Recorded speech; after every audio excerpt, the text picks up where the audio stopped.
안녕하세요. 메이커 사이언티스트입니다. 날씨가 추워지며 3D 프린터를 이용하는 메이커들 사이에서 월핑 문제를 심심찮게 들을 수 있습니다. 저는 2019년부터 3D 프린터를 소유하고 사용해오고 있는데요. 3번 정도 겨울을 경험하고 보니 겨울이 오면 메이커들 사이에서 월핑 문제가 화두에 오른다는 패턴을 알게 되었습니다. 저는 3D 프린팅 팜을 통해 수익을 창출하고자 하는 목표를 가지고 있는데요. 월핑 문제는 상품을 아예 팔지 못하게 되는 문제이기 때문에 저에게 큰 숙제였습니다.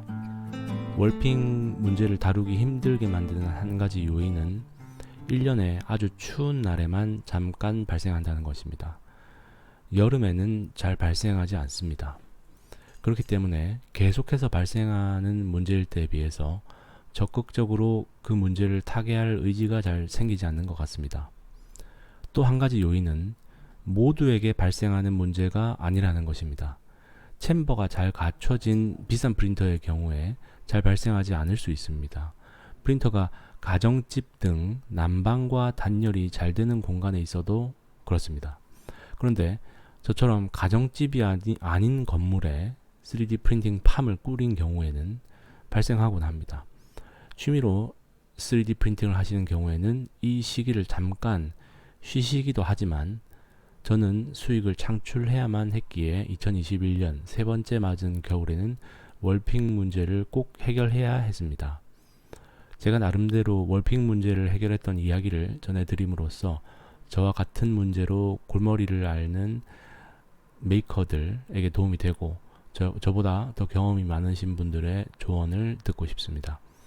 2019년 처음 제가 월핑 문제를 마주했을 때에는 이것이 베드 안착 문제라는 얘기를 들었습니다. 그래서 저는 그 겨울 베드 레벨링에 대해 천착했습니다. 하지만 아무리 베드 레벨링을 잘해도 월핑 문제가 해결되지 않는 경우가 분명히 있었습니다. 2020년 두 번째로 제가 월핑 문제를 마주했을 때에는 베드와의 접착력 문제라는 얘기를 들었습니다. 그래서 저는 모든 프린터에 PEI 시트를 사용하기 시작했습니다. 하지만 그것으로 월핑 문제가 해결되지 않는 경우가 분명히 있었습니다. 지난 2년을 돌이켜 다시 생각해보면 월핑 문제는 베드 안착 문제, 베드 접착력 문제와 전혀 별개의 문제입니다. 첫 레이어가 잘 깔리는 것을 눈으로 보셨다면 그 이후 출력물에 월핑 문제가 생겼다고 해도 그것은 베드 안착 문제가 아닙니다. 그리고 베드와 출력물 사이의 접착력을 아무리 높인다고 하여도 월핑을 일으키는 힘은 그것보다 훨씬 강합니다. 부디 잘못된 원인 파악으로 인해서 시간과 돈을 허비하는 일이 없으시기를 바랍니다. 월핑을 일으키는 원천을 봉쇄하는 것이 월핑 문제를 해결하는 가장 좋은 방안일 것입니다. 출력이 진행되는 상황을 그림처럼 단순하게 생각해 보겠습니다. TA는 레이어 평형 온도로서 오랜 시간이 지나면 어떤 레이어가 결국 도달하게 되는 온도라고 합시다. TC는 챔버 온도로서 출력물이 노출된 공간의 온도라고 합시다. TN은 노즐 온도라고 합시다. PLA의 경우 215도 정도라고 합시다. 상황은 레이어 1 위에 레이어 2가 적층되고 있는 상황입니다. 레이어 2는 레이어 1 위에서 노즐 온도에서부터 식어가다가 고체상으로 응고되는 온도 아래로 떨어지게 됩니다. 그동안 레이어 1은 레이어 2로 인해 가열되어 온도가 높아집니다. 레이어 2가 아직 굳기 전에는 레이어 1 위에서 비교적 유연하게 움직일 수 있습니다만 일단 레이어 2가 굳고 나서는 두 겹의 고체가 서로 붙은 채 열수축하기 시작합니다. 이때 레이어 1이 받는 느낌을 비슷하게 느끼는 사례로 머드팩이 있지 않나 생각합니다. 머드팩을 해보시면 처음에는 촉촉한데 머드팩이 굳기 시작하면 피부를 엄청 당깁니다. 그때의 느낌을 레이어 1도 받고 있는 것입니다. T1S는 레이어 2가 80도 이하로 식은 시점에서의 레이어 1의 온도입니다. T2S는 레이어 2가 80도 이하로 식은 시점에서의 레이어 2의 온도입니다. 즉 80도입니다. 첫 번째 수식은 레이어 1이 냉각에 의해 수축하는 것에 대한 것입니다. 델타 L1은 레이어 1이 수축하는 길이입니다. 두 번째 수식은 레이어 2가 냉각에 의해 수축하는 것에 대한 것입니다. 델타 L2는 레이어 2가 수축하는 길이입니다. 만약 T1S와 T2S가 서로 같다면 레이어 1과 레이어 2는 정확히 같은 길이만큼 수축하므로 월핑이 일어날 이유가 없습니다. 그런데 만약 T2S가 T1S보다 더 크다면 레이어 2는 레이어 1보다 더 많이 수축하게 됩니다. 이 그림에서 점선으로 표시한 것처럼 레이어 2는 많이 수축돼서 더 짧아지고 레이어 1은 그것에 비해서 덜 수축하게 되는 것입니다. 이것이 월핑을 야기하는 힘이라고 볼 수 있습니다. 그런데 문제는 이 힘의 정체입니다. 물체가 온도에 따라 수축하고 팽창하는 힘은 바위를 깨고 철도를 휘는 힘입니다. 베드에 딱풀을 바르고 테이프를 붙이고 PEI 코팅을 하는 방편은 첫 번째 레이어 안착 및 향후 출력물이 베드에 잘 붙어 있음으로써 출력이 잘 마무리되게 하기 위한 것이지 월핑을 막기 위한 것이 될 수 없는 이유입니다. 요컨대 월핑을 막으려면 T2S와 T1S의 차이를 줄이는 방향으로 가야 한다는 것입니다. 편의를 위해 이제부터 그 차이를 월핑 야기 온도차라고 부르겠습니다. T2S와 T1S의 값이 얼마나 차이 나는지 정량적으로 비교하기 위해 뉴턴의 냉각 모델에 따라 각 온도의 변화를 예측했습니다. 이때 K는 레이어와 레이어 사이의 열 전달 정도를 나타내는 상수고 K'은 출력물과 주변 기온 사이의 열 전달 정도를 나타내는 상수입니다. 챔버 온도에 따라 월핑 가능성은 어떻게 바뀔까요? 챔버 온도가 30도인 경우에는 215도에서 레이어 2가 냉각되어 80도까지 냉각될 때 레이어 1은 반대로 가열되어 64도가 됩니다. 따라서 온도 차이는 12도 정도 납니다. 이 상황은 여름에 프린팅을 하는 경우라고 볼 수 있습니다.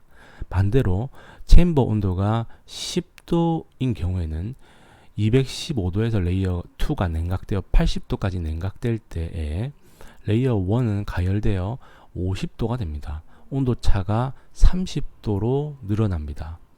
이 상황은 겨울에 프린팅을 하는 경우라고 볼 수 있을 것 같습니다. 이렇게 온도차가 많이 나게 되면 아래 레이어와 윗 레이어 사이의 냉각 수축에 의한 길이차가 더 많이 발생하므로 월핑이 일어나게 되는 것입니다. 거꾸로 말하면 챔버 온도를 30도 정도로만 유지해줘도 월핑이 일어나지 않게 만들 수 있다는 것입니다. 저는 올해 겨울 챔버 온도를 높이는 방법을 통해 월핑을 실제로 해결할 수 있었습니다. 앞선 이야기는 물론 베드 온도를 고려하지 않는 모델이었습니다. 이 이야기에 대한 동료 평가를 거치는 과정에서 베드 온도에 대한 리뷰가 있었기 때문에 짚고 넘어가 보겠습니다. PLA를 사용한다고 했을 때 베드 온도를 60도로 설정하곤 합니다. 그럼 베드가 붙은 레이어는 레이어 평형 온도가 60도이겠습니다. 그리고 레이어가 높아짐에 따라서 서서히 레이어 평형 온도는 낮아지다가 결국 챔버 온도까지 낮아질 것입니다. 챔버 온도가 10도로 매우 추운 상황이라고 합시다. 처음 프린트를 시작할 때는 월핑이 일어나지 않을 것입니다. 왜냐하면 레이어 평형 온도가 60도 남짓이기 때문에 월핑 야기 온도차가 매우 작기 때문입니다. 그런데 프린트가 진행되며 레이어 평형 온도가 10도까지 낮아지는 상태에 진입하면 월핑이 일어날 것입니다. 즉 프린팅이 시작될 때는 잘 되다가 나중에 월핑이 되는 경우가 발생합니다. 제 경험을 토대로 예시를 말씀드리자면 저녁에 풀베드 프린팅을 걸어놓고 잘 되는 것을 확인한 후 퇴근했는데 다음날 아침에 와서 보니 월핑이 일어나서 대형 프린트물을 망치는 시나리오가 여기에 해당될 것 같습니다. 퇴근하신 후에 새벽에 정말 춥기 때문입니다. 요컨대 베드 온도를 조작하여 월핑을 막기는 어렵다는 것입니다. PEI 시트를 사용하시는 경우 베드 온도를 조작하면 접착력을 높일 수 있어 해결 방안이 된다고 착각하기가 쉽습니다. PEI 시트와의 접착력이 좋아져서 베드의 안착은 계속되어 있을지언정 PEI 시트를 휘어서라도 월핑은 일어납니다.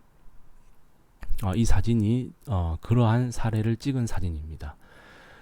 베드와의 접착력을 높이는 것과 월핑은 전혀 다른 문제입니다. 정리하자면 챔버 온도를 30도 정도로 유지할 챔버를 만들어야 합니다. 지금부터 제가 챔버 온도를 유지하기 위해 겪었던 시행착오를 설명드리려 합니다. 저는 프루사 미니 4대로 조그마한 3D 프린팅 팜을 운영 중입니다. 스피드렉을 구입하여 거기에 프린터 4대를 넣어 사용하고 있습니다. 투명 필름을 이용해서 프린터 공간을 엉성하게 밀폐해서 사용하고 있었는데요. 그러던 중 YTN 뉴스에서 3D 프린터와 암이라는 보도를 하는 것을 보게 됩니다. 제 수업을 듣는 분들, 가족들, 먼 지인들까지도 이 보도를 보고 엄청난 조언을 해주시기 시작했습니다. 이 사건을 계기로 저는 챔버를 만들지 않을 수 없게 되었습니다. 우선 제가 챔버를 만들기 전에 어떤 챔버들이 있는지 조사를 해봤습니다. 저처럼 앵글을 사용해서 챔버를 만드시는 분도 계셨습니다. 또 이케아 제품을 활용하는 방법은 전 세계적으로 유명합니다. 그리고 좀 비싸 보이는 프린터들은 대부분 챔버가 일체형으로 이미 만들어져 있었습니다. 그런데 만약 월핑 문제를 겪고 계시는 3D 프린팅 팜 운영자이시라면은 이렇게 챔버를 만드시면 안 될 것 같습니다. 왜냐하면 이런 챔버보다 단열이 훨씬 잘 되면서도 가격도 저렴하고 만들기도 쉬운 방안이 있기 때문입니다. 우선 MDF나 합판을 잘라서 챔버를 만들려면 단순히 커터칼로는 안 잘리기 때문에 톱 같은 장비가 필요합니다. 또 철판이나 폴리카보네이트 판을 잘라서 만들면 예쁘긴 하겠지만 특히 철판은 단열이 잘 되는 재료가 절대 아닙니다. 당연히 커터칼로 잘리지도 않습니다. 단열이 잘 되는 챔버를 만들지 않고 챔버 안에 가열 장치를 넣으실 수도 있습니다. 저는 간단한 가열 장치를 직접 만들어서 단열 작업을 하지 않은 챔버에 넣어 봤는데요. 성공적으로 30도 정도의 챔버 온도를 유지시켜 주는 것을 확인할 수 있었습니다. 그런데 이런 가열 장치를 사용하는 것의 문제점은 장치를 구입하기 위한 추가 비용 발생, 전기 사용량 증가, 화재 위험성 증가가 있을 것 같습니다. 그래서 저는 다음에 단열이 잘 되는 챔버를 만드시는 것을 추천드립니다. 저는 음박 단열재 10T 한 롤과 단열 테이프를 사서 프린터 한 칸당 5면을 단열 작업을 해주었습니다. 이 한 롤을 가지고 총 4대 프린터의 챔버를 모두 만들었습니다. 앞면은 그냥 투명한 필름 상태로 놔두었습니다. 단열을 하지 않았습니다. 이렇게 단열 작업을 해두시고 베드 온도 60도, 노즐 온도 215도 정도로 프린터를 진행하면 프린터 자체에서 발생하는 열로 인해서 내부 온도가 30도와 40도 사이에서 유지가 됩니다. 이렇게 밀폐를 시킨 상태로 프린트를 진행하면 그 안에 이른바 어떤 유해 물질이 가득 쌓일지도 모릅니다. 그래서 근처의 창문 밖을 향해 환기 팬을 설치하시고 프린트가 끝나면 챔버 내부를 벤트 시켜주시면 됩니다. 이 사진에 나온 환기 관련 부품들은 전부 3D 프린터를 통해서 뽑은 것이고요. F3D 파일과 STL 파일을 모두 공유 드리겠습니다. 아래 링크에서 다운을 받으시고 마음껏 수정, 성능 향상을 시켜 주시기 바랍니다. 그리고 그럼 여기까지 3D 프린팅 팜을 운영하시는 분들께 공유드리는 월핑 방지 팁이었습니다. 시청해 주셔서 감사합니다.